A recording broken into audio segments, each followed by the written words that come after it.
গো অনিল তাই কি রে ঘাস নড়ছে কে বাতাসও তো হচ্ছে না অন্য জায়গায়ও তো ঘাস নড়ার কোনো ভাব দেখছি রে কিন্তু ওখানে ঘাস নড়ছে কি কিটা রে কিটা ও তাকেল আমি তোর বাপ আবা তুমি ঘাসের মধ্যে কি খাচ্ছ আমার ঘাসের মধ্যে আগাছা মারছিলাম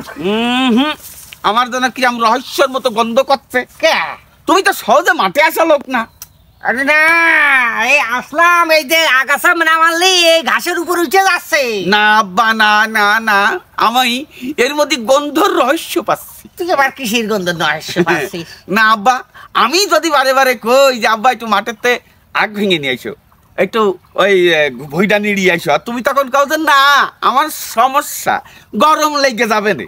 আর তুমি এই নদীর মধ্যে আমি তো কি বিষয়টা কি আরে না শোন মনে শোন শোন ওই যার দরকার নেই চল দুই বাপের বাড়ি যায় না না আমি তো যাই দিন ঠিক তুমি কিরাম ঘাস নিয়েছিল একটু দেখে আরে না আব্বা ওই যে ঘাস আবার নদীর আমি একটু দেখে আসি আরে না না না না না এই কিটা আব্বা এই কিটা দাঁড়াও বুঝেছি ও তোমরা দুইজন মিলে ঘাস ইত্যাদি করছিলে আরে বাবু না আমি জানি না আমি তো ঘাস দিয়ে আসছি আমি বুঝে ফেলেছি আব্বা তোমরা দুইজন মিলে ঘাস নিটাচ্ছিল আর ইত্যাদি থাক ওর বকছে দাঁড়াও